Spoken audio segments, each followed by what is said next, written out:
Dime si vienes a mi cama, la fumamos la fuma. Se la pasan diciendo que soy mala.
Bismillahirrahmanirrahim. Assalamualaikum warahmatullahi wabarakatuh. Baiklah, untuk kumpulan kami akan mengenalkan, membentang tentang persepsi masyarakat terhadap Undang-Undang Hudud. Baiklah, sebagai pengenalan, hudud ini adalah satu hukum jenayah dalam Islam yang telah ditetapkan oleh Allah dengan hukuman tertentu bagi kesalahan seperti mencuri, zina, qazaf, minum arak dan merompak. Tujuan utama hudud ni bukan sekadar menghukum, tetapi untuk menjaga keadilan, mencegah jenayah dan melindungi masyarakat. Pelaksanaannya juga mempunyai syarat dan bukti yang sangat ketat, menjadikannya tidak boleh dilaksanakan secara sewenang-wenangnya. Oleh itu, hudud perlu difahami secara menyeluruh agar tidak disalah tafsir sebagai hukuman yang semata-mata keras, tetapi sebagai satu sistem yang menekankan keadilan dan kesejahteraan masyarakat.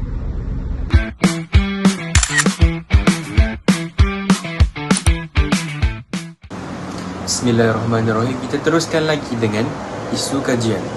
Isu pelaksanaan hudud di Malaysia ini menjadi perdebatan kerana ia berhadapan dengan kekangan perlembagaan dan kritikan antarabangsa berkaitan hak asasi manusia. Hukuman jenayah dalam Islam iaitu hudud menetapkan hukuman tetap seperti sebat, potong tangan dan rejam bagi kesalahan tertentu dengan tujuan menjaga maqasid syariah iaitu agama, nyawa, akal, keturunan dan harta. Walaupun hudud ini dianggap sebagai tuntutan agama dan mekanisme pencegahan jenayah, ia dikritik oleh NGO antarabangsa kerana hukuman fizikal tersebut dilihat melanggar prinsip hak asasi sejagat. Sebagai contoh, perdebatan di Parlimen Malaysia menunjukkan ketegangan politik antara parti yang mahu menegakkan syariah dengan pihak yang menekankan komitmen Malaysia terhadap standard global. Kesimpulannya, isu hudud ini di Malaysia bukan sekadar soalan undang-undang tetapi mencerminkan pertembungan nilai antara tuntutan agama, kerangka perlembagaan negara dan tekanan antarabangsa.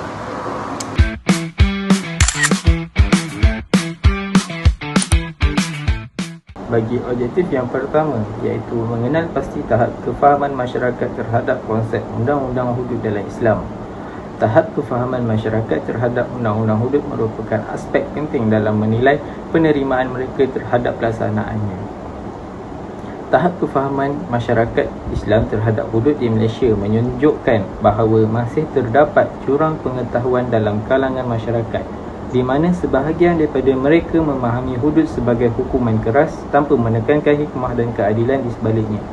Kefahaman ini perlu diperkukuh kerana hudud adalah sebahagian daripada syariat Allah yang bertujuan untuk menjaga 5 perkara utama dalam maqasid syariah, iaitu agama, nyawa, akal, keturunan dan harta. Al-Quran turut menegaskan kepentingan melaksanakan hukuman Allah dengan penuh keadilan sebagaimana firman Allah Subhanahu Wa Taala dalam surah Al-Maidah ayat yang ke-49.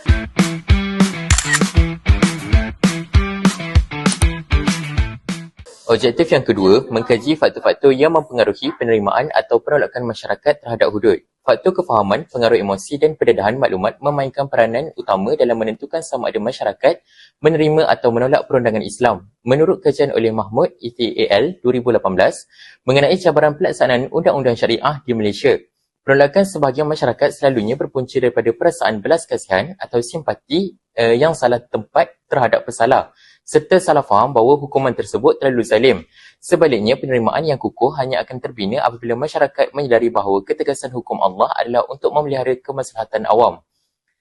Al-Quran secara eksplisit mengingatkan agar faktor emosi seperti rasa kasihan tidak menjadi penghalang dalam menguatkuasakan hukum hudud yang telah ditetapkan sebagaimana firman-Nya mengenai hukum.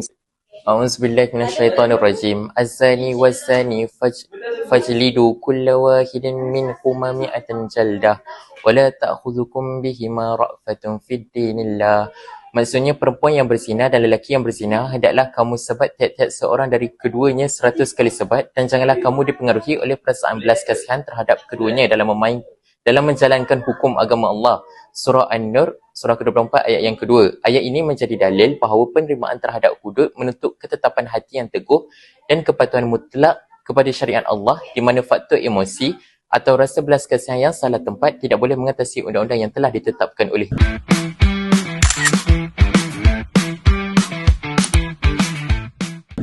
Kita masuk kepada objektif yang ketiga, iaitu menganalisis persepsi masyarakat terhadap pelaksanaan undang-undang hudud. Jadi, persepsi masyarakat terhadap pelaksanaan hudud ini seringkali berlega di sekitar persoalan sama ada hukum ini berfungsi sebagai ejen pencegah jenayah yang efektif atau sekadar hukuman yang menyeksakan. Berdasarkan penyelidikan oleh Nasohah pada 2020 dalam jurnal kanun, iaitu Jurnal Undang-Undang Malaysia, perbentukan persepsi positif masyarakat sangat bergantung kepada keupayaan sistem perundangan, membuktikan bahawa hudud bertindak sebagai satu bentuk pengajaran atau pencegah yang mampu menjamin komuniti. Islam menegaskan bahawa setiap syariat jenayah ini diturunkan dengan objektif yang jelas, iaitu memberi balasan setimpal dan menjadi amaran yang mencegah orang lain daripada melakukan jenayah tersebut. Kepentingan elemen pencegahan yang dinyatakan secara langsung dalam ayat berkenaan hukuman hudud bagi kecurian, iaitu a'udzubillahi minasyaitonirrajim was-sariqu was-sariqatu faqta'u aydiyahuma jazaa'an bima kasaban nakalan minallah, iaitu dan orang lelaki yang mencuri dan orang perempuan yang mencuri itu hukumannya adalah potong tangan mereka sebagai satu balasan dengan sebab apa yang mereka telah usahakan. Juga sebagai satu hukuman pencegahan daripada Allah Subhanahu Wa Taala daripada surah Al-Maidah. Ayat ini menjadikan dalil bahawa persepsi masyarakat terhadap pelaksanaan hudud perlu dibentuk berasaskan kefahaman bahawa hukuman tersebut mengandungi hikmah yang bertujuan melindungi hak milik masyarakat dan mengekalkan keamanan awam melalui pengajaran yang tegas. Terima kasih.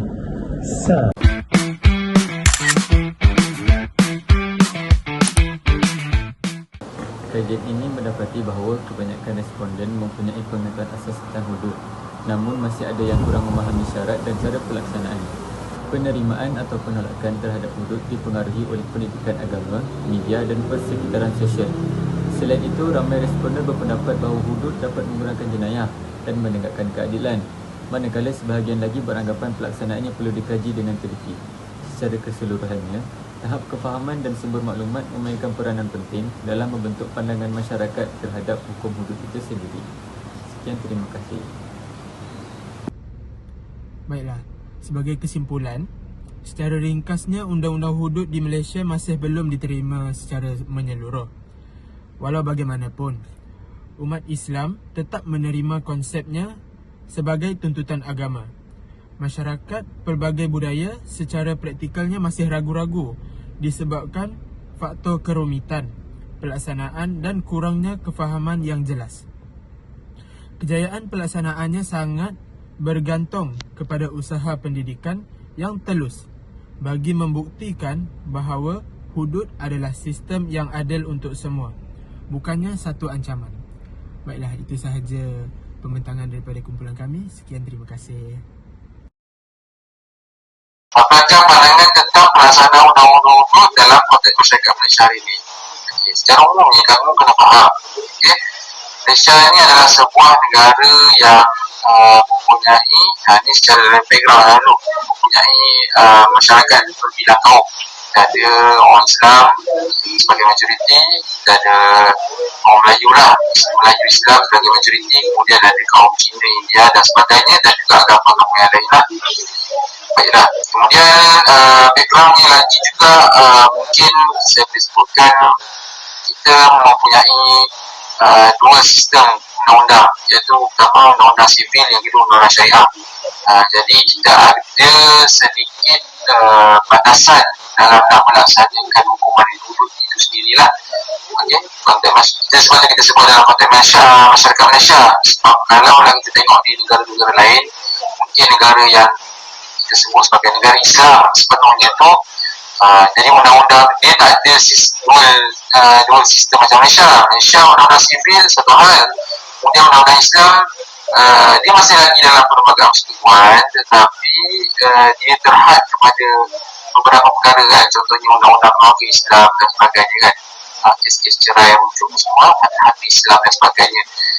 Jadi kita dapat tahu bahawa itulah dari segi pertama masyarakat majmuk, yang kedua dari segi undang-undang itu sendiri. A few moments later. Apa pendapat Ustaz?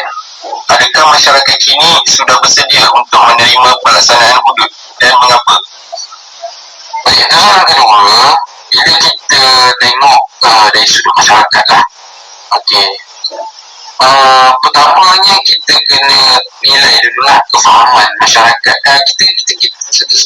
Sebagaimana saya beritahu latar belakang tadi kan, kita masyarakat majmuk, ada berbeza kaum, agama dan sebagainya. Jadi bila kita menilai masyarakat secara umum ni, kita kena tengoklah masyarakat berbilang kaum ni adakah dia tu sudah bersedia kan, atau masyarakat Islam itu sendiri adakah dia sudah bersedia.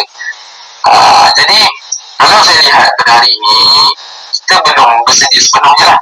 Okay? Sebab itulah apabila nak dibawa Akta 355 kan, nak memperkasihkan Akta 355 itu, sehingga saya pada tahun 2020 dah nak angkat lebih tinggi lagi kan hukuman tu kan, susah kerana perlu melibatkan sokongan daripada parlimen, perlu ada satu kita kata kajian yang menyeluruh di peringkat setiap negeri kan. Sebab dia melibatkan undang-undang syariah. Undang-undang syariah melibatkan melibatkan state punya level kan. Maksudnya kalau kalau Malaysia kan, kalau secara umum kita melibatkan hukuman sivil, kalau di peringkat negeri kita ada undang-undang syariah kan, undang-undang syariah ni. Jadi di situ saja pun banyak yang perlu dibuat urus lah.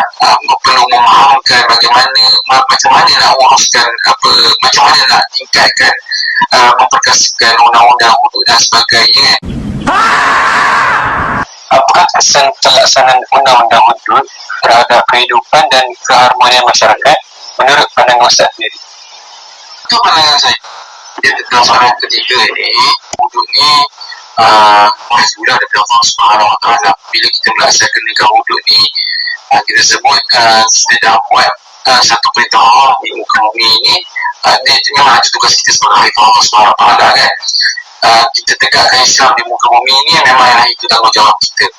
Jadi apabila kita tegakkan hukuman ataupun syariat di muka bumi ini, maka insya-Allah atau memang Allah memang akan berlaku lah, ataupun akan harmonilah masyarakat itu sendiri. Sebab tu kalau kita tengok di Madinah, bagaimana Nabi Muhammad SAW itu sendiri melaksanakan piagam Madinah itu, bagaimana Nabi itu tegas dalam melaksanakan undang-undang, kerana kekuatan umat Islam ketika itu tiada tandingannya. Dan sampaikan orang Yahudi itu sendiri tunduk kerana ketegasan Nabi dalam melaksanakan undang-undang Islam itu sendirilah. Ini saya cerita secara umum lah undang-undang Islam. Dan lagi-lagi lah kalau apabila masyarakat yang melaksanakan melakukan sebarang jenayah, memang Islam ketika itu ada dalam memukul sebarang penjenayah dan sebagainya. I just had to let you know you're